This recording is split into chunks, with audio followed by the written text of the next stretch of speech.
Need high-quality video to promote your event, business, or band? We can help. We're Pixel Pond, a video production team based in the Pacific Northwest, providing high-quality content to clients across the U.S. and Canada. Whether you want coverage of your live event to promote for next year, or need a camera and a camera operator for your next big project, we can accommodate projects of all sizes. Your story is important. Visit pixelpondllc.com or send an email to info@pixelpondllc.com to get started today. We can't wait to work with you.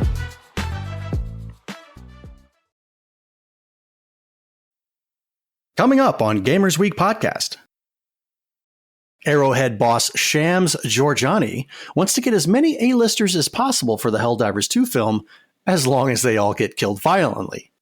I'm envisioning Willem Dafoe going in and being like, "It's time for a firefight!" Puzzle says William Shatner would make for a great death scene. Yes.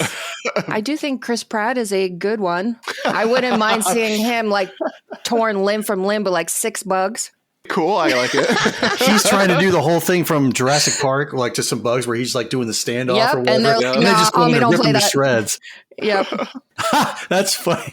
Simon Astier says, reverse twist, Sean Bean somehow survives after narrowly escaping death repeatedly. I love that. And then it makes the headline, Sean Bean survives entire movie.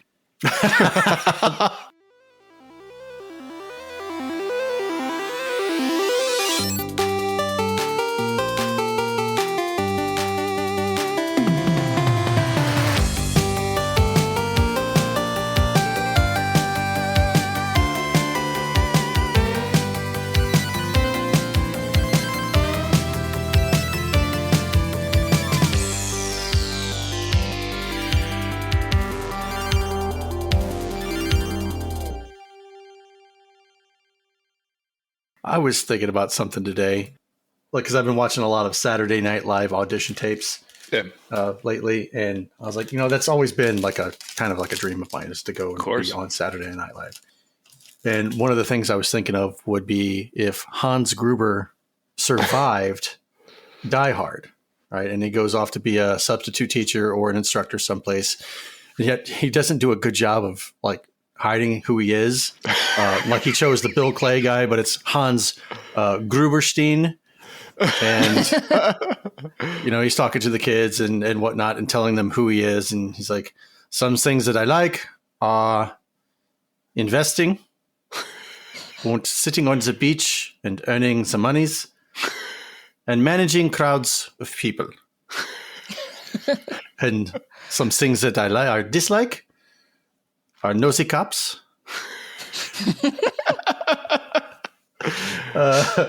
nosy cops, and heights. I'm just thinking, like, is this when he didn't die because it was like the shredder from the end of TMNT1, right? He landed in something and somehow survived. Gotcha. And so like John McClane shows up and he's like, "Oh no, I'm not Hans Gruber. I'm Gruberstein." No, but then he changes his accent. He's like, "Hey there, officer. How are you doing?" So I was just wondering how that would all play out.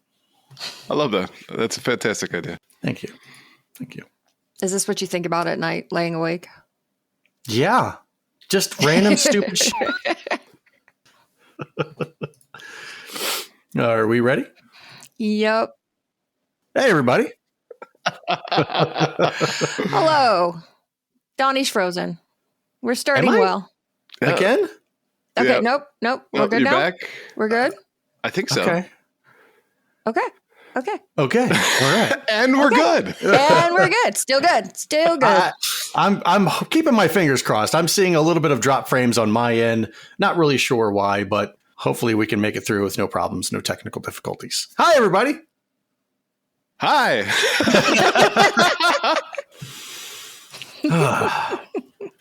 Ladies and gentlemen, boys and girls, children of all ages, welcome to Gamers Week podcast. Like the name says, we analyze the best, worst, and weirdest headlines of the past week in the video game industry. This is episode 149, and today is Wednesday, January 22nd, 2025. My name is donniegretro, and I will be your host this evening, but as you can see, I am not alone. My first co-host was just recently discovered that his web shooters are more powerful than Andrew Garfield, Tobey Maguire, and Tom Holland all combined. He is the ultimate Spider-Man. Please say hello to Mr. Ryan Payne, a.k.a. Retro Spider Brews.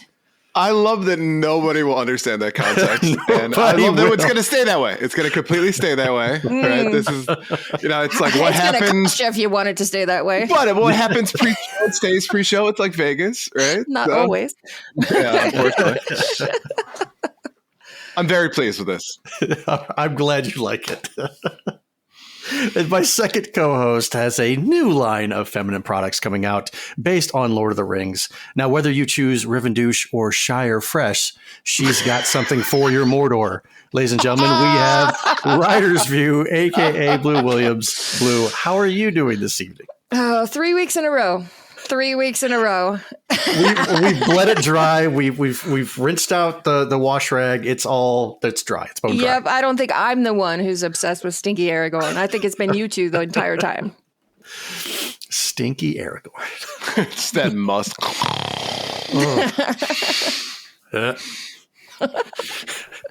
All right, let's go ahead and jump right into our reviews, reactions, and requests for this week. At Chuck Forever says, as a Canadian, new AAA console games already cost me $100 after taxes for the vanilla edition. So what are they on about pricing GTA 6 for that price? Well, it's $100 Canadian. So if we're talking about an exchange rate, but also from my experience, shopping in Canada for games is more expensive considerably. So I don't know. I don't think the exchange rate is that bad. I want to say it's like $100 Canadian is probably $75, $80 US. So they're still paying more already. Yeah. Right. Mm-hmm.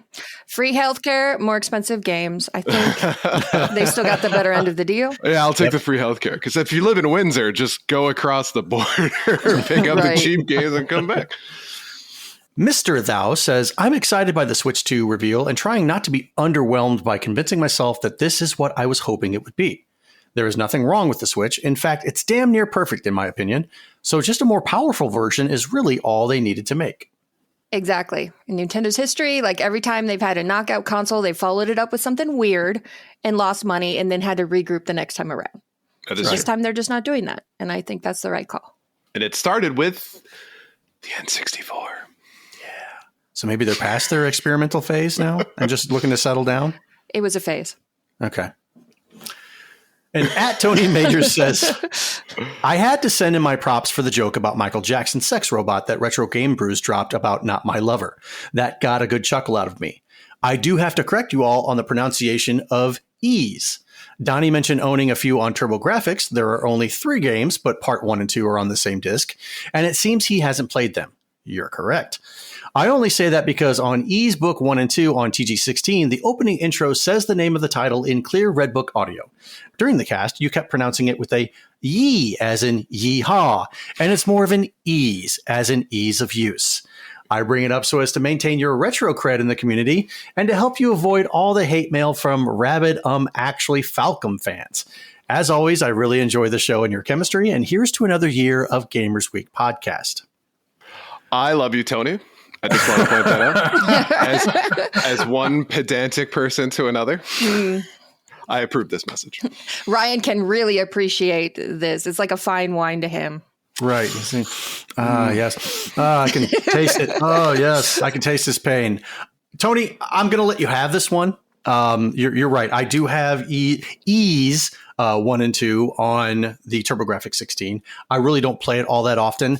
And if you're going to revoke my retro card on a obscure game on a system that not everybody really had, come on now, do better. I'm just kidding. I say that with all love and joking, man. Thank you very much for writing in to the podcast. We greatly appreciate it. Yes, thank you. All right, let's go ahead and move on to our patron shout-outs. All right, well, we couldn't do what we do without the help of our gorgeous patrons. Here are the generous folks supporting Gamers Week on Patreon.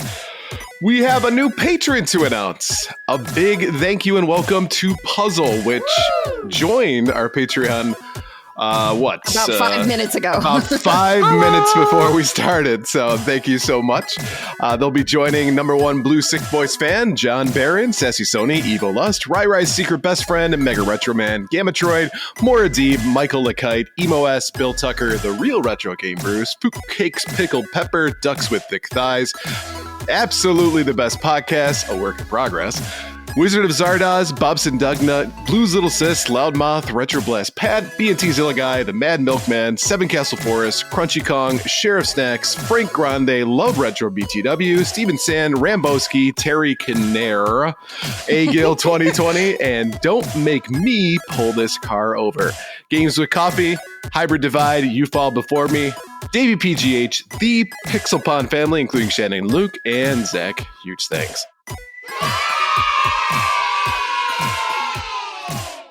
If you like what you heard today, we really hope that you do. Please consider joining us on Patreon. Your support helps cover the cost of producing the show, as well as other cool stuff we'll be doing, like prizes and giveaways. You'll also gain access to our bi-weekly patron-only bonus cast called Gamers Week Uncut, Patrons with Benefits. Visit patreon.com/gamersweek or follow the link in the show notes. Puzzle Better in the chat says, now I am gorgeous. Gorgeous. Thank you, Puzzle and Better. Cola in the chat says, praise Jesus. Praise Jesus. All right, let's jump into this week's headlines. Sony has canceled 2 more live services. I'm sorry. Oh, sorry. My fault. I messed up. Let's go ahead and jump into this week's headlines. Our headline segment is proudly sponsored by the Retro Game Club podcast. It's a fantastic, family-friendly retro gaming podcast. In each episode, Rob and Hugh pick 2 games to play and discuss, as well as news, interviews, and other topics. But it's the end of an era for Retro Game Club. After 6 years, Hugh is retiring, and this week is his final episode. So go ahead and visit them over at retrogameclub.net or follow the link in the show notes. So the show is going to continue. Rob will find a new host, but 6 years on one show, right. That's amazing. Right. Mm-hmm. I used to follow another podcast that Hugh was on prior to this, and that's actually, Hugh is one of the few people that got me into podcasting itself. So super sad to hear that he's retiring, but as a podcaster, I get it. What are you trying to say, Ryan? Nothing. For real. Nothing. I thought we were in this till we died. But huge congratulations to Hugh. Not only 6 years with the Retro Game Club podcast, but also, I think he's been doing it for at least a decade and a half. So, wow. Yeah. Very impressive backlog and catalog that he has. And we wish him the best. And we hope to hear from him still. So he's going to shuffle off to the podcast retirement home and everything and just rock back and forth and, No, it's probably like every football coach who retires and then they say, nope, I'm done, I'm retiring. And then 3 years later, you find them with another team.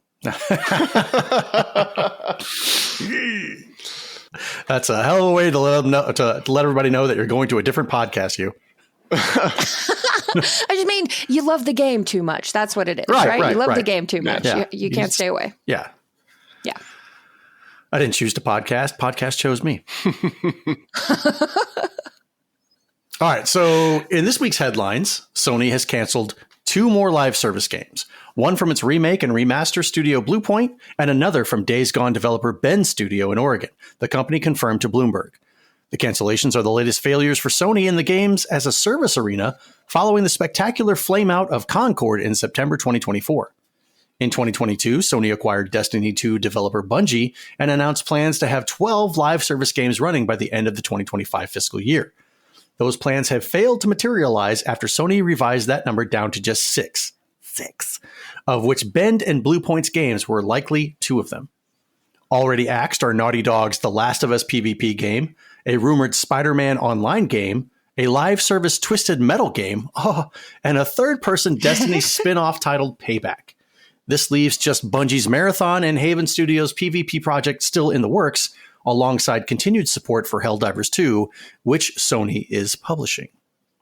Yeah, so if we think back to Concord, and I don't quite remember the number. Was it something like $200 million that we know of that cost Sony? Right. just in the development deal for Concord. And that flamed out and they lost all that money. So let's try to imagine here, how much money have they lost on this entire live services, the future of games? And that's all we're going to do from now on with a dozen live service games by the end of 2025. And one by one, they're shutting them down, canceling them. How much money in total do you think Sony has lost on this idea? Oh, it's got to be over $1 billion at least. Yeah. Probably. Right. But then again, if Microsoft can spend $69 billion on a studio, I would imagine Sony has plenty of capital to spend at least. But and $1 billion is not even that much money anymore. I wouldn't mind it. No kidding. I'm just saying, it's like a lot. In the realm of video games, Sure. Businesses and whatnot, $1 billion is nothing. It's chump change at pension. But, you know, and we've been kind of waiting to see what the downfall of, or what the consequences of Concord was going to be. We talked about it before, you know, we said, okay, Concord, it's obviously, you know, the game itself was an absolute show, but it's going to impact the rest of the industry, right? My thought was that it was going to be the hero shooter genre was just going to be dead, but it now has completely shuttered, at least, the games as a service. And I'm not necessarily that broken up about it, though. No. Because we covered, when they made that announcement, we're going to have 12 live service games by the end of 2025. We covered that on the show. And all of us were like, no, this is horrible. This is a bad idea. Right. But it all hinged from their purchase of Bungie. Bungie itself has also kind of gone down in flames along with the live service. I wouldn't say it was a fad. It was really the hot thing for like 10 years. But as Destiny has kind of, like, people have gotten tired of it. They've seemed to have gotten tired of live service as a whole. Not every single game. Like the established heavy hitters, the ones that are grandfathered in. But any new titles seem to really kind of struggle unless they happen to catch lightning in a bottle like Helldivers. Right. Yeah. Like with World of Warcraft, that was the live service game of all live service games back in, 20 years ago. And then subsequently other, yeah, right? We don't need to say numbers. It's fine. No. Other games came out like City of Heroes and some other stuff that wanted you to be constantly paying for their service every single month. And I don't feel like the collective society wants that anymore. Just because you can force a game to be multiplayer doesn't mean that it has to be a live service game. And I think that's exactly what they're trying to do. That this whole idea of we want to get as much money out of the gamer as possible that we can just to keep our coffers filled. The gamers don't want that. You will see that head over heels, that they will reject that every which way that they can, because they're looking for value in their games to be able to spend the least amount of money and get the most value from that specific game. I mean, the one advantage, of course, with live service games is that they obviously update and they put out new content and that kind of stuff. But they used to do that with just multiplayer games. Like that wasn't, you didn't have to buy a battle pass every, right, in order to get the new stuff. I mean, I remember Halo used to come out with new maps all the time, which is great. They would come out with a new map, everybody would rush to go play it and have fun with it, and that'd be a whole thing. But live service was obviously this. It's almost like it was a workaround, right? It was this desire to extend the life of a game to prevent them from having to incur additional costs from a development standpoint. Well, yeah, they're essentially trying to reverse engineer it, right? Yeah. It's not because the game was such that the content said this would be perfect for a live service. It's like, we want a live service. Let's go backwards from there and figure out how to shove some other game into that business model and make it work. And 19 times out of 20, it doesn't. Not even close. I will say I'm a little broken up about Twisted Metal. Yeah, I would have been on top of that. There's no way that was a bad idea to begin with. There's not enough to Twisted Metal to have an ongoing live service game. I know. Just stop ruining. Stop killing our dreams. That's all you've done the last 2 weeks is kill my dreams. One dream. Yeah, just the odor of Aragon. That's the only dream I've killed. You put Twisted Metal in a game like Grand Theft Auto, like it's a mini game or something, or a mini realm or something like that. There you go. A DLC add-on to Grand Theft Auto, something Problem like solved, that. yeah. But it was never going to be its own live service game. That idea was dead in the water, if we're all being honest. I'm just thinking of you could have added additional weapons to certain cars or something like that. I don't know. Yeah. Yeah.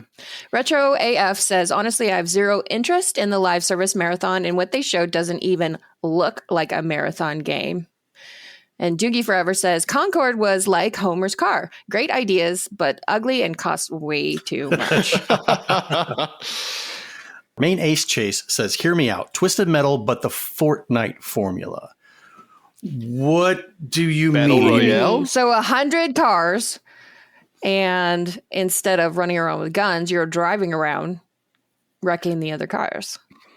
I don't hate this. I don't hate it either. No, I don't hate it at all.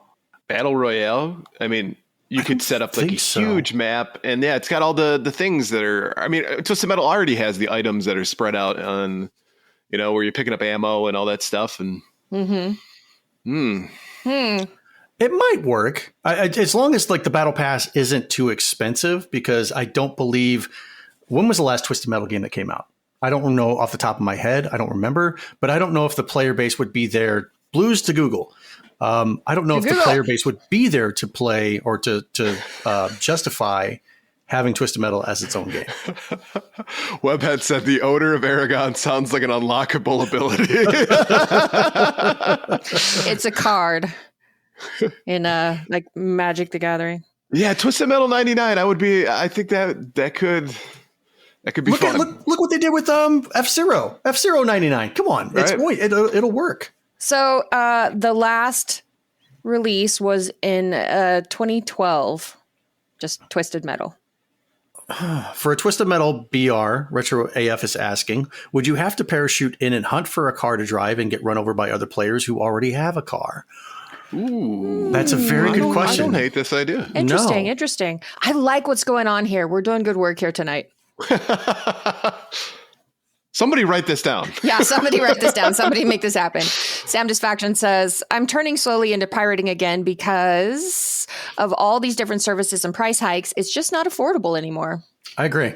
And Retro AF says, Sony should hire us. We can save them. All right, moving on to the next topic. Arrowhead boss Shams Jorjani wants to get as many A-listers as possible for the Helldivers 2 film, as long as they all get killed violently.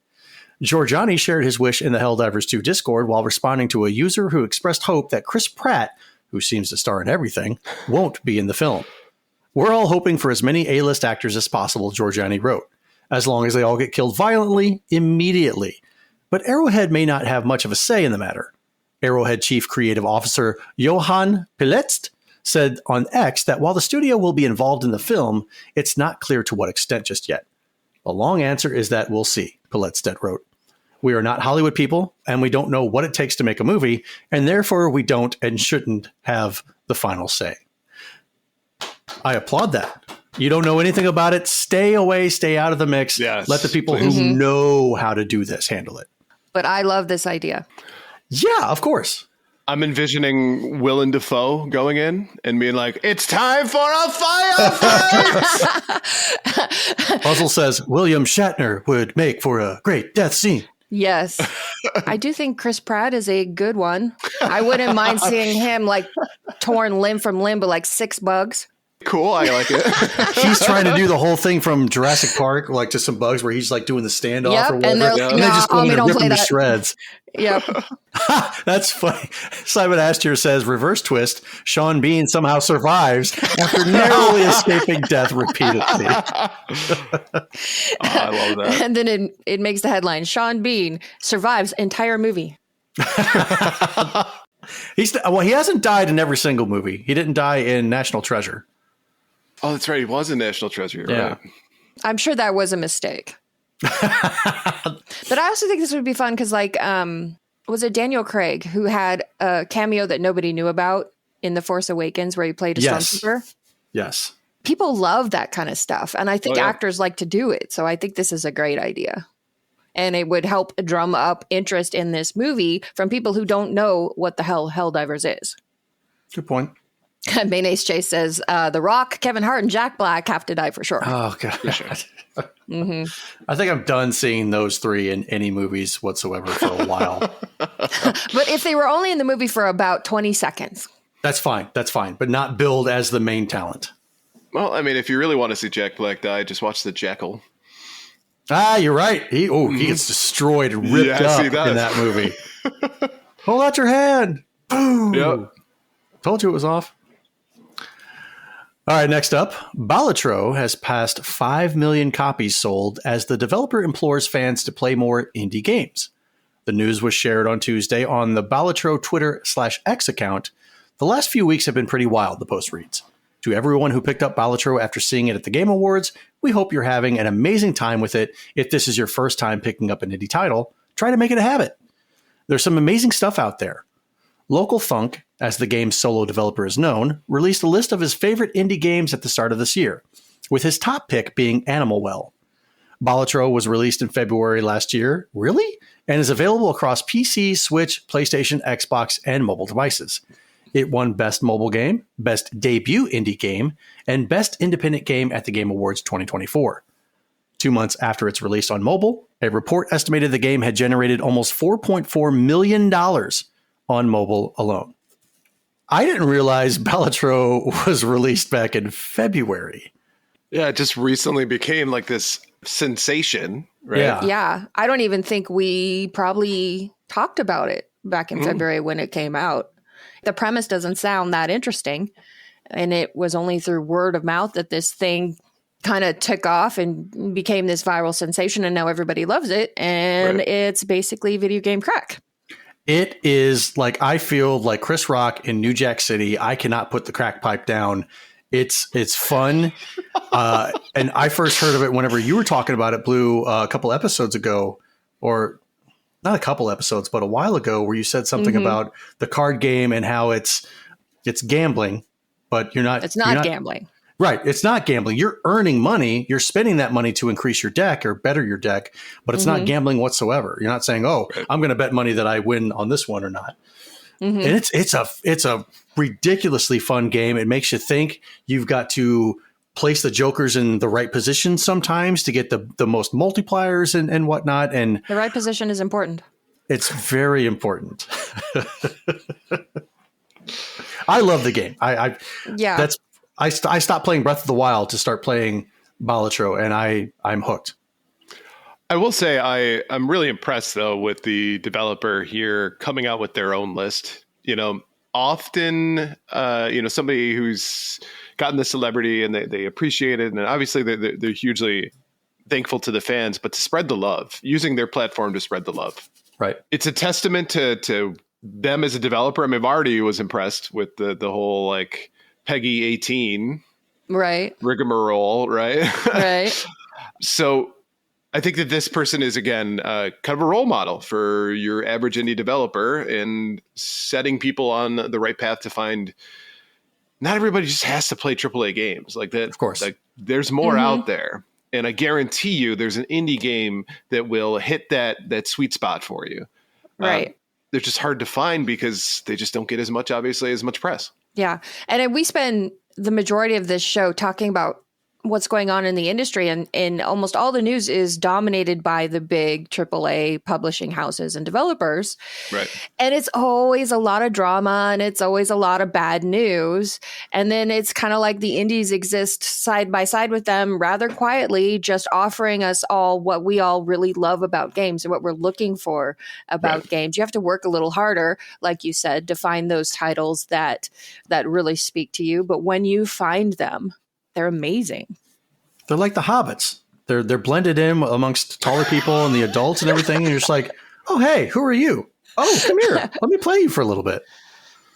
But they smell better than Aragon.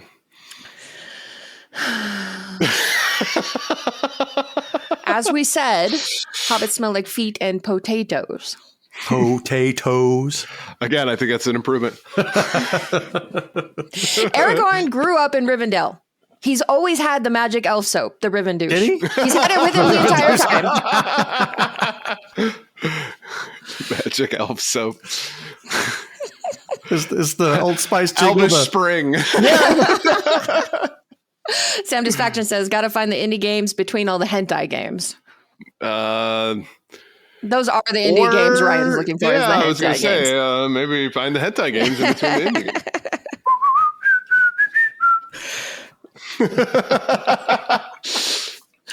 Oh. Last up, director and writer David Lynch, known for his surreal work across film and television, has passed away at the age of 78.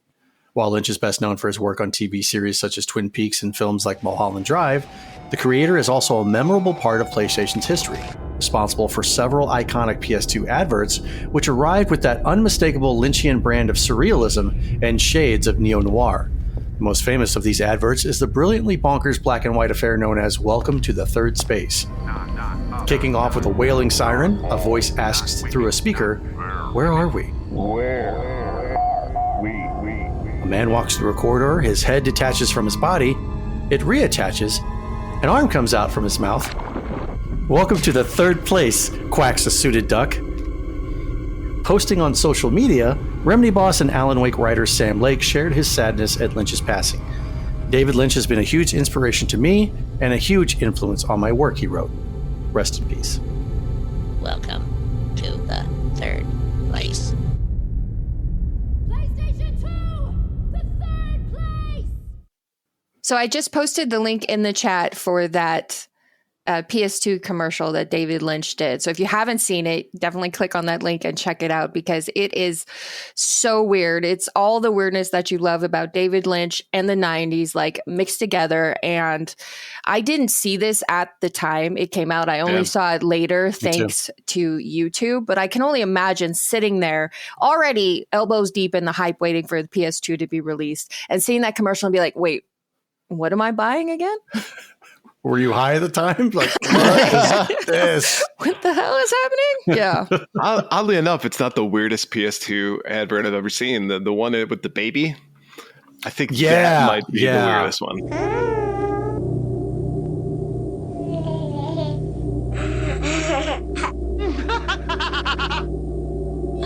Was that one of his too? It could be. It's definitely his flavor. Yeah. See, when I went to film school, like David Lynch is who everybody wants to be because in film school, it's kind of a competition to see who can just be weirder and just more out there and just shock each other. So like David Lynch was our role model. I wrote papers on him. Such a big fan of Mulholland Drive and Lost Highway. And it's really sad. I have never seen a David Lynch movie. Oh my fucking God, Donnie. Yeah. Like Mulholland Drive, I've heard of it. Lost Highway, I know of that movie. Eraserhead, not even Eraserhead? Never seen Eraserhead. Oh. Just like you with a lot of comedies and stuff like that. I like David Lynch has just been out of my wheelhouse. I never saw Twin Peaks, was never into it. So I really don't know what I'm missing. So I might have some homework here. I can give you a watch list if you like. Okay, sure. I mean, that's fine. Okay, wait, not even like the 80s Dune movie. You didn't even watch that? No, it was not the greatest. No. No. In all honesty, I think I made 10 minutes in that one. I was like, I cannot do this. Check it out. So bad. I mean, obviously, hate to see an icon like David Lynch passing, right? Mm-hmm. Because we no longer have his genius. But the beauty of it, of course, being an artist in the era in which he was around is that we can enjoy his work many times over, right? Mm-hmm. So I think that if Blue, and I would actually beg you, if you're going to put together a list of stuff, post it in the Discord as a recommendation for people. Yeah, I shall do so. I shall do so. She shall douche so. Mulholland Drive, I've never seen, but there was one, like when I think of Mulholland Drive, I kind of think of LA Confidential a little bit. Mm-hmm. I don't know why. It's probably, I don't know if it's set in the same time frame. So I don't know if Mulholland Drive would have the same effect or impact. You won't like any of them. I can almost guarantee. They're the kind of movies that you go to a midnight showing at an indie theater for. And Okay. like there's only the weirdos are there. Like those are those kind of movies. Well, I mean, I'm at home with weirdos, so it's not like I'll be out of my element. But yeah, just as long as the story's good and it's interesting, yeah, sure. That's the thing. David Lynch made his movies where it's like it's not about the story; it's about the experience that you feel watching it, and it doesn't have to make sense. Right. The meaning is what you make it. Okay. Which is why I think you won't like them, but. I'll give it a try. You I'll give it should the old still watch college at least try. one. Just be anybody in the chat who's never seen a David Lynch film, watch at least one, just so you can say you have. Simon Ashtier says, a friend told me that I absolutely had to watch Mulholland Drive. Oh my God, it was so good. You'll love it. It'll change your life. We're no longer friends. Told you. So Puzzle Better says, my Sunday night watch group is doing Eraserhead on Sunday, so I'll get a feel for it. Yeah. Nice. okay. So you're telling me to watch these David Lynch movies and I go and watch them. And then is that really worth gambling our friendship on? All right. So I'm going to make an executive decision here because if the two of you aren't friends, then I don't get to podcast. So I'm going to say no. I'm going to be very selfish. Very, very selfish. All right. I'll give it a shot though. Our friendship can sustain one David Lynch movie. I think so. All right. All right. Well, let's move on to our top 3 new releases. All right, first up is Mark of the Deep, out on PS5, Xbox Series X and S, PS4, Xbox One, Switch, and PC. Mark of the Deep is an epic, pirate-themed adventure with a strong narrative and a thrilling mix of Metroidvania and Souls-like elements. Embark on this journey, explore the mysteries of a cursed island, and find your missing pirate crew. This 100% looks like Pirate Hades. Next up is Synduality Echo of Ada, out on PS5, Xbox Series X and S, and PC. In this PvPvE extraction shooter, aided by an AI partner known as Magus, players must survive against xenomorphic creatures and other players in the hunt for resources. And last up, Star Wars Episode 1 Jedi Power Battles Remaster, out on PS5, Xbox Series X and S, PS4, Switch, and PC.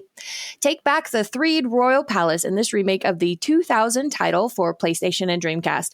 You will have the power of the Force and your trusty lightsaber to help you ward off legions of battle droids, destroyer droids, assassins, and other creatures from Star Wars The Phantom Menace. So out of these 3, what are you in for, Ryan? All right, so I'm going to start off with Star Wars. I think Star Wars... I actually never played the Jedi Power Battles before. So looking at it, though, it looks very still PS1-y. It does. Yeah. So when I hear remaster, I think it would improve it beyond polygonal hell, and it has not. That being said, I do like the fact that they added, it looks like online co-op. So that's kind of cool. That seems to be like something that I would be interested in doing potentially. But I just don't know if there's enough pop pizzazz and the art style is atrocious that this would be something I would want to pick up like day one. Mm-hmm. Which brings me to Mark of the Deep. It looks awesome. Really, really cool. I love the signature moves that you can do with it. The one thing that bothers me about it is that you are so far away from the character that I don't know what I'm looking at half of the time. At least that's what the trailers showed me, right? You look like you're a little ant on this big map. And as far as things go, you may not be able to see yourself is what it looks like. And considering it's so dark as well. So that's one concern I have because I'm old and I've got old eyes. So, yeah. So that's Synduality, which looks kind of interesting in the sense that it seems like it's a mech warrior game, right? I mean, you're in like a mech suit. No, I think the mech suit is following you. That's your AI. Yeah, that's partner. the AI. Got it. Which, I mean, I love mech games. Those are fun. Mm-hmm. There's a little bit anime look to it, though. You know, me and my moratorium on anime games. Unless it's hentai. That's not anime. Right? So I guess if I had to pick one for this week, Mark of the Deep is more than likely the one that I would be most interested in. I think it's just the action on it alone looks super cool. But again, only concern is that my old eyes will struggle to play through a long session of it. But yeah, Mark of the Deep is my vote for this week. I thought for sure the Metroidvania would put you off that one. Right? Yeah, I'm trying this year. Is that going to be your gaming resolution? I'm going to play 3 Metroidvanias for 3 hours each, and then I can guarantee one. That's what all I will guarantee. I was saying, then December at the 25th end, comes around. Yeah, December 25th comes around and you play 1 for like an hour. Simon S. Cheer says, Pirate Hades sold, and then said, Pirate Ant Hades? Still sold. What are you in for, Donnie? I'm in the boat with Ryan. Star Wars Episode 1 Jedi Power Battles Remastered doesn't look great at all. I'm sure a lot of people have some nostalgia for it. I've never played it, so I'm passing on this one. Synduality, Echo of Ada. You lost me at PvPvE extraction shooter. I'm getting very tired of the whole shooter genre. It's something I'm stepping back from. So I'm not picking this one up. Mark of the Deep, however, when I saw the trailer, it immediately made me think of Diablo, the original Diablo isometric with a very cool color palette, and it's pirate themed. So who doesn't love a good pirate? I'm going with Mark of the Deep this week. All right. Blue, what are you choosing this week? So Jedi Power Battles, like you guys, I'm going to go ahead and pass on this. I don't have any nostalgia for this game, and I have even less nostalgia for everything The Phantom Menace. So no thank you on that one. I'm so surprised. I know. Shocker. I usually love Star Wars games so much. Shocker? Synduality, Echo of Ada, yep, PvPvE, extraction shooter, all my favorite words. So no thank you on that one. I am interested to see, can they even get enough of a player base to make this game viable or not? Surely these developers must have seen the collapse of Concord and went, shit. And then Mark of the Deep. Yeah, this looks awesome. Pirate Hades, 1000%. And I love Metroidvanias, love Souls-like, love pirates. Let's do it. I want to get that right now. Awesome. It is a clean sweep this week for Mark. Was it Mark of the Deep? Yeah, Mark of the Deep. I keep thinking of Still Wakes the Deep. God, that game still haunts my dreams. Yeah. Hashtag so deep. So deep.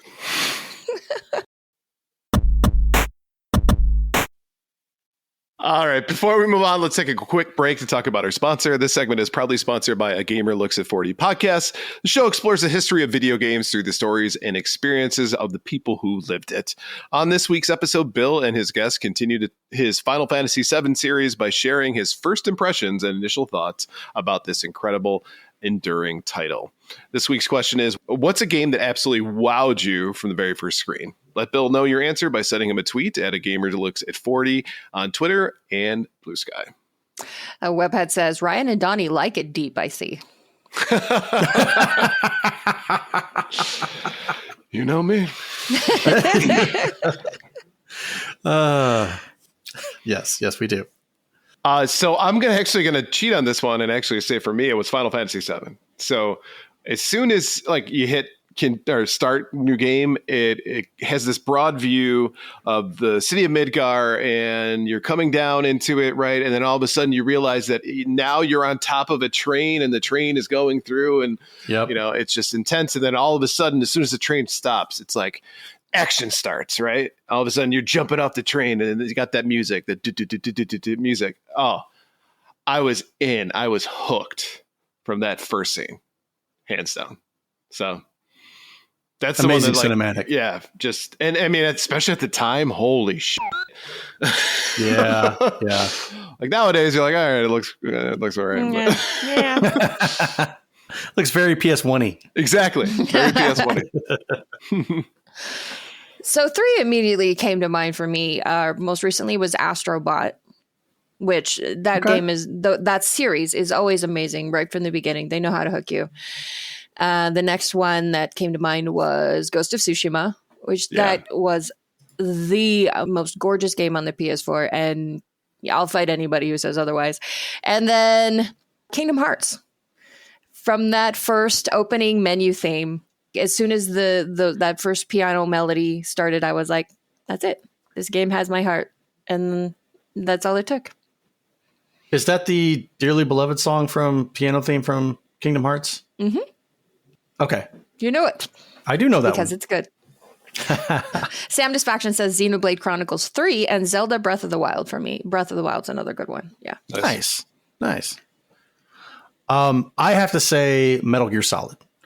That game initially, like the dark orchestral sound when Snake is going through the water, he's in his suit and he's swimming underneath the Outer Haven base and whatnot, and you hear the people talking, starting off with the story, and it set the tone for me, and I was like 100% hands down, I'm going to finish this game. I'm going to play this game until the wheels fall off, learn everything about it, know everything, all the lore. I'm all in for this game.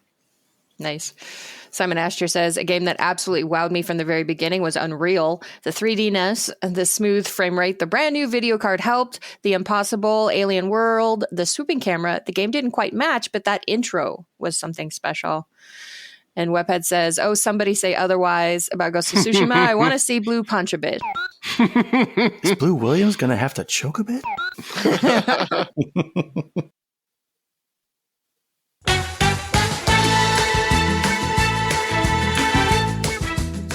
All right, ladies and gentlemen, my name is donniegretro, and I'm your host this evening, but I'm also going to be your host for a little trivia that we've got going on. We're playing trivia this evening, and our contestants, Ryan and Blue, will be going head-to-head against each other to see who reigns supreme, who has the title of Trivia Daddy. Can Blue pull off Podcast Daddy and Trivia Daddy? That remains to be seen. But you guys can play along at home. I'm just going to ask Ryan and Blue not to look at chat until after the answer has been, until we've established the answer. So if you guys could just be on the honor system and all that stuff, let us know. I'd appreciate that. Thank you. Now, we have 4 categories: games, movies, music, and sports. 5 questions for each category, 1 point for each question. 1 question in each category is a daily double. That means you can wager your points on this particular question. So the person with the most points at the end of the trivia is Trivia Daddy. I'm ready. All right. So we have games, sports, movies, and music. I will say, Ryan, you get to go first. Choose your category. I'm going to go with movies. Okay. The lead actor in this 2008 film about a New York cop seeking revenge has been known to hang around with a funky bunch of people.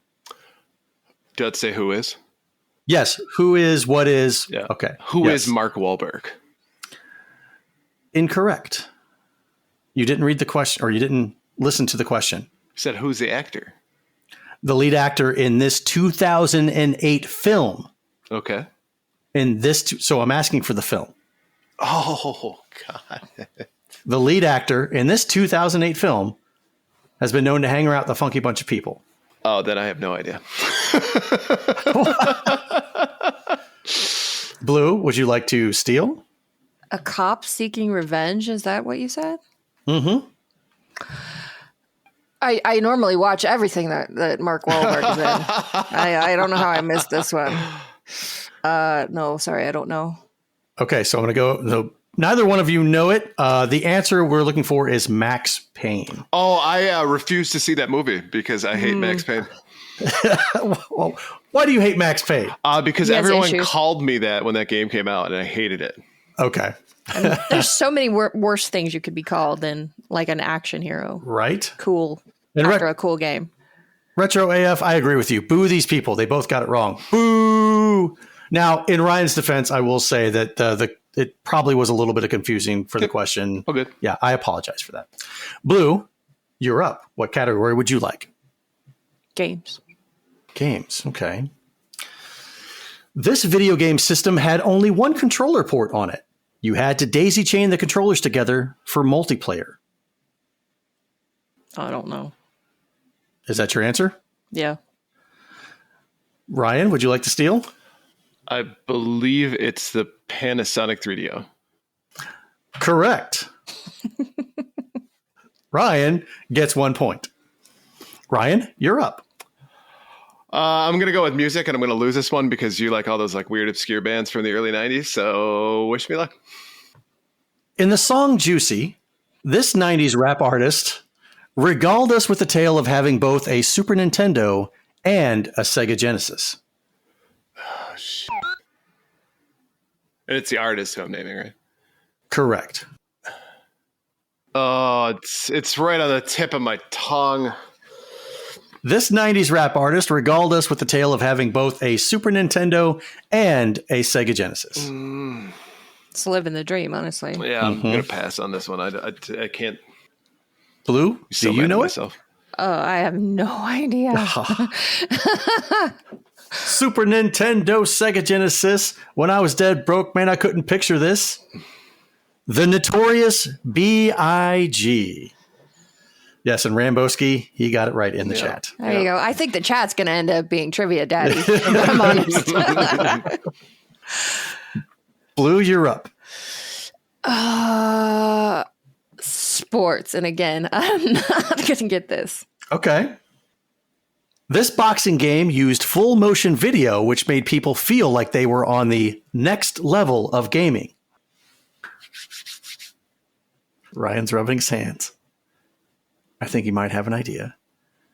I have no idea the name of any boxing games. Ryan, would you like to steal? I'm going to take a stab at this. I'm not 100% sure. I think it's Ring King. Incorrect. Oh, God. I'm like close. The title is Prize Fighter for the Sega CD. Prize Fighter. That's what it is. Yes. I know the game. Yeah. I can see it. I can picture what it looks like. Yes, Simon Astor, it was a Sega CD. Now, you guys will notice that I'm dropping a little bit, some hints inside of the questions that might lead you to, because I didn't want to put Sega CD in there because I think you might have gotten it like off the rip. Ryan, you're up. I'm going to go with movies. Movies. In this 1997 sequel, audiences performed a fatality by only spending $51.3 million to see it. It is Mortal Kombat Annihilation. That is correct. Damn it. He got the easy one. Hip Hop Anonymous?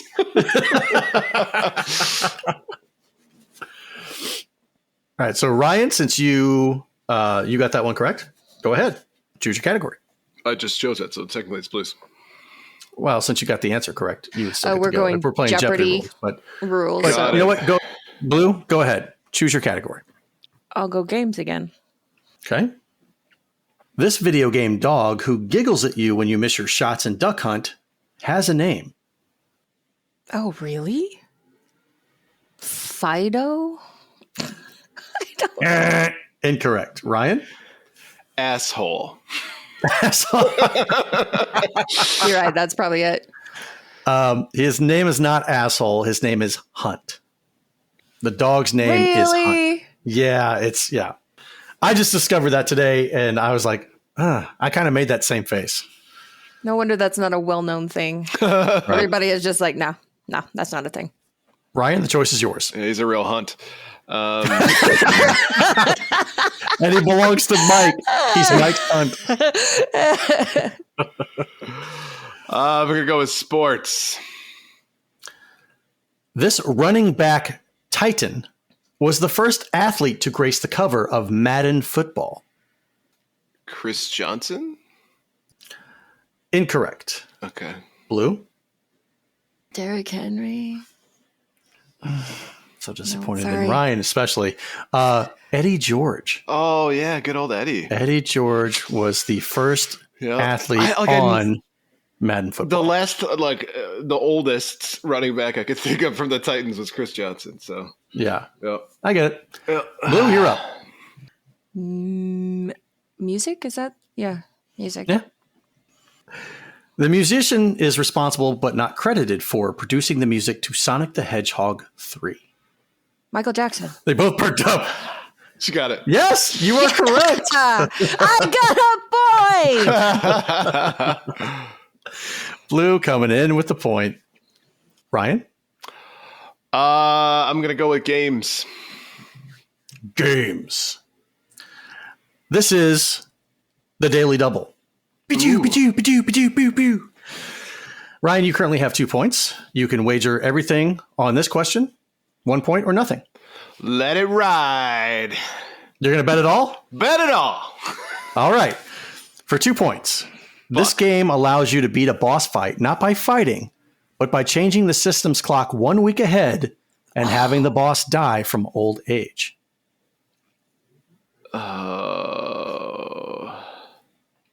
It's got to be past PS1 era. It's got to be PS2 or beyond. Die of old age. Blue knows. Does she get my 2 points then? She only gets 1 point for it. I don't know. Blue, do you have an answer for this? It's Metal Gear 3, right? Correct. That's Metal why I don't Gear know it. Solid 3. Wow. That's why I don't know it. So we are tied at 2 points apiece. Blue, it's your choice. Movies. Movies. In this video game movie, we see someone get their skin ripped off and thrown at a group of people. Silent Hill. That is correct. Silent Hill. Blue is on top now with 3 points. I don't mind when she's on top. Yeah, it's like phrasing. Me either. Ryan, your choice. Is there any category that's done or? Not yet. Okay. Let's do music. In the song Body Movin', this rap group declared, if you play Defender, I could be your hyperspace. Is it Beastie Boys? That is correct. Ryan coming with 1 point. Ding, ding, ding, ding, ding. They are both tied now. Blue, go ahead and pick a category. Games. You can still find this console in dentists' offices, and you don't even have to do the math. Well, do the math would be the Jaguar, but didn't the Jaguar have like a dental add-on thing? I'm just going to say the Atari Jaguar. That is correct. Okay, I was overthinking it. Yeah. So the plastic mold, the shell for the Atari Jaguar was sold for a company that produces like a That's right. X-ray That's right. That's machine. right. That's right. That's right. Yep. Because I think it was the Game Boy that had something for dentist office to like keep kids busy while they were giving them gas or something. Yeah, it was a whole thing that we'll go over. Yeah. Yep. All right, Ryan, you're up. Let's go with music again. All right, music. In Childish Gambino's song Bonfire, he references this wacky duo who made their home with 2 titles on the Sega Genesis. Made their home with 2 titles. It's Toe Jam and Earl. You got it. It is Toe Jam and Earl. Nice job, buddy. I knew Toe Jam, and I'm like, the fuck is this other? Blue, you're up. Let's go movies. This 1999 sci-fi movie had a popular A-list movie actor in one of its video game series entries, although nobody forced him to do so. Wing Commander. Ding, ding, ding, ding, ding, ding. I know because I loved that game and I was so heartbroken by that movie. Ryan, the choice is yours. Sports. This is the Daily Double. I would like to wager 3. 3 points. This famous PGA golfer has his own golf video game that was released in 1988. Although no fighting can be found in the game, like the title suggests. It's Lee Trevino. That your answer? Yes. That is correct. Lee Trevino's Fighting Golf. Yes. Ryan with 6 points. Ouch. Correct? Is it 6 or 7? I think you have I think I have 7. 7. Of course you do. 7 points. All right. Blue, your choice. Music. All right. This is the last question in the music category. This is the daily double. Blue, how many points do you want to wager? How many do I have? I think you have 1, 2, 3, 4, 5. 1, 2, 3, 4, 5. It's amazing. I have the same combination on my luggage. See, Webhead says Ryan has 7 and I have 8. I've got you down as 1, 2. Yeah, I agree with Donnie on this one because I agree with I've been Frank. counting since this. 4. Okay, Blue so if only I have has 5. and Ryan has 7, Yeah. so then I need to wager 3 for the win. Correct. And then we'll do one more question after this, and it will be a daily double that both of you could do. Okay. For 3 points and the lead. This 90s group has a song in which Pac-Man shows up high on crack and calls the members of this band pussies for not wanting to partake.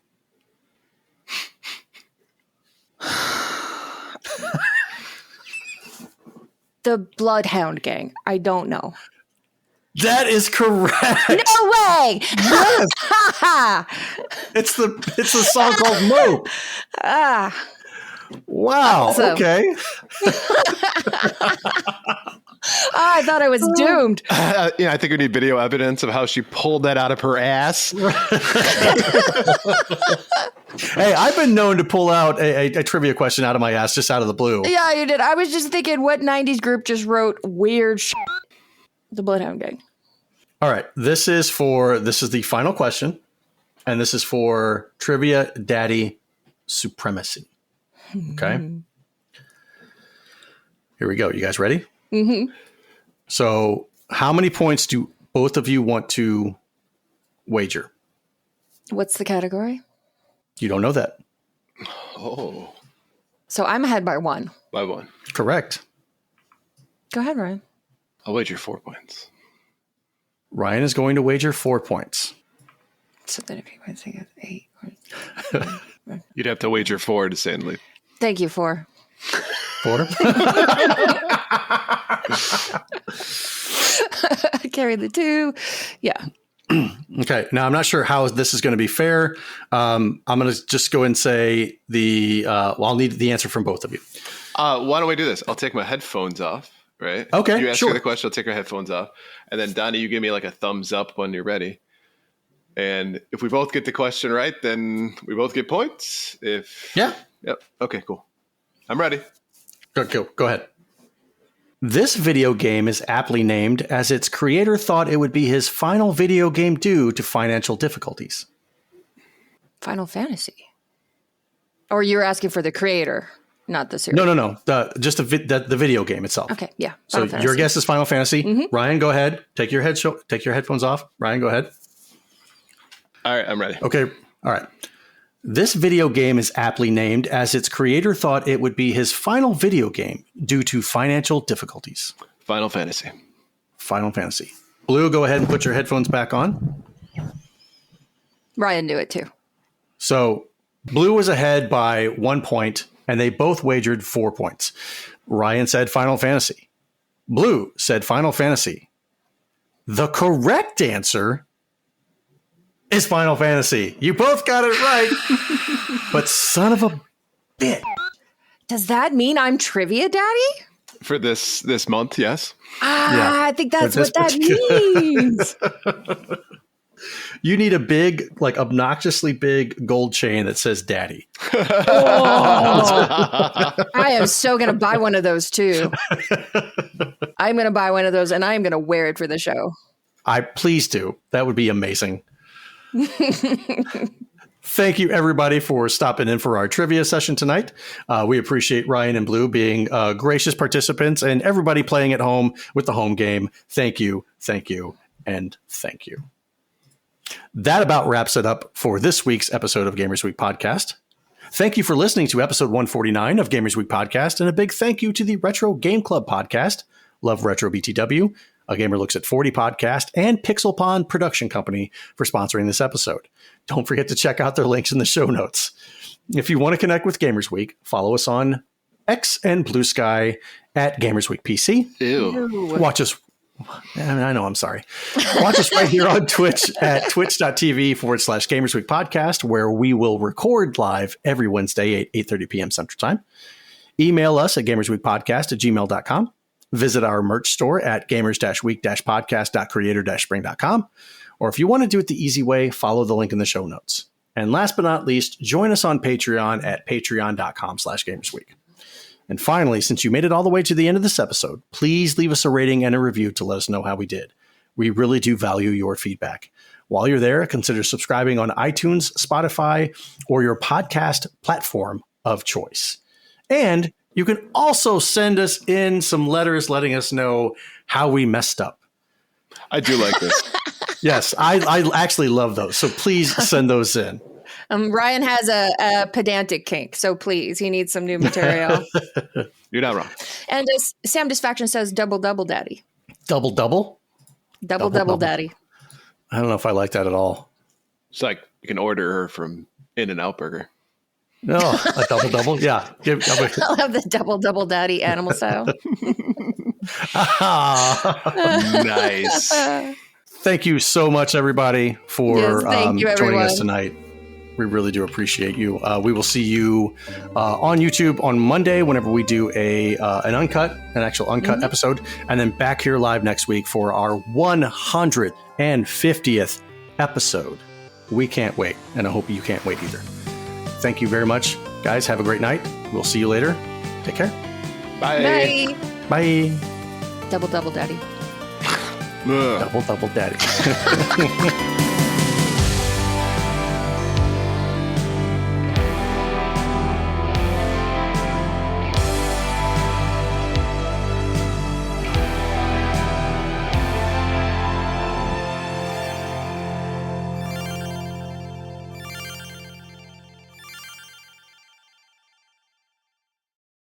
I have a proposition for you guys. Oh, okay. Do I have to put my keys in a bowl? Not unless you want to.